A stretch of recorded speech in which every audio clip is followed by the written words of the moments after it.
ഇഷ്ടപ്പെട്ടിട്ടുണ്ടെങ്കിൽ നിങ്ങൾക്ക് ഈ ഒരു പ്രൊഡക്റ്റിന്റെ ലിങ്ക് ആവശ്യമുണ്ടെങ്കിൽ ലിങ്ക് ഒന്ന് കമന്റ് ചെയ്യുക കേട്ടോ. അടുത്തൊരു പ്രൊഡക്റ്റ് എന്ന് പറയുന്നതും വീട്ടിലേക്ക് വളരെ അത്യാവശ്യമായിട്ടുള്ള ഒരു പ്രൊഡക്റ്റ് തന്നെയാണ്. ക്ലോത്ത് ഓർഗനൈസർ ആണ് കേട്ടോ. കബോർഡ് വർക്ക് ചെയ്യാത്ത വീടുകളാണെങ്കിൽ എന്തായാലും ഹെൽപ്ഫുൾ ആയിട്ടുള്ള ഒരു പ്രൊഡക്റ്റ് തന്നെയാണ് കേട്ടോ. വീട്ടില് പിള്ളേരുണ്ടെങ്കിൽ പറയാൻ വേണ്ട, നമ്മുടെ കബോർഡിൽ നമ്മൾ എത്ര തന്നെ ഡ്രസ്സൊക്കെ മടക്കി വെച്ചാലും അതെപ്പോഴും അലങ്കോലമായിട്ടായിരിക്കില്ലേ കിടക്കണേ. എപ്പോഴും താഴെ ചാടിയും അങ്ങോട്ട് ചാടി ഇങ്ങോട്ട് ചാടിയൊക്കെ കിടക്കുമായിരിക്കും. അപ്പൊ അതിനൊരു പരിഹാരമായിട്ടാണ് ശരിക്കും ഞാൻ ഇത് വാങ്ങിയിട്ടുണ്ടായിരുന്നത്. 3 എണ്ണം വരുന്ന ഒരു പാക്കാണ് ഞാൻ മേടിച്ചിട്ടുണ്ടായിരുന്നത്. 3 എണ്ണം വരുന്ന പാക്കിനേക്കാൾ ലാഭമായിരിക്കും നമുക്ക് 6ഉം 7ഉം 8ഉം പാക്കൊക്കെ വരുന്നത് മേടിക്കുകയാണെങ്കിൽ.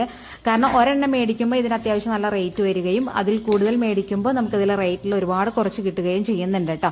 ഞാൻ ഏതായാലും പിന്നീടും ഇത് ഓർഡർ ആക്കിയിട്ടുണ്ടായിരുന്നു. കാരണം ഇത് വാങ്ങി കഴിഞ്ഞപ്പോഴാണ് എനിക്ക് അത്യാവശ്യം നല്ലൊരു, നമ്മുടെ കബോർഡിനൊക്കെ അത്യാവശ്യം നല്ലൊരു വൃത്തിയും നല്ലൊരു നീറ്റ്നെസ് നമുക്ക് കിട്ടിയിട്ടുണ്ട്. ഈ ഓർഗനൈസർ വെച്ച സമയത്താണ് നമുക്ക് ഒരുപാട് സ്പേസ് കുറവാണ് കേട്ടോ. സ്പേസ് നമുക്ക് ലാഭമായിട്ട് കിട്ടുന്നുണ്ട്. കാരണം എന്താണെന്ന് വെച്ചാൽ നമ്മൾ സാധാരണ ഡ്രസ്സ്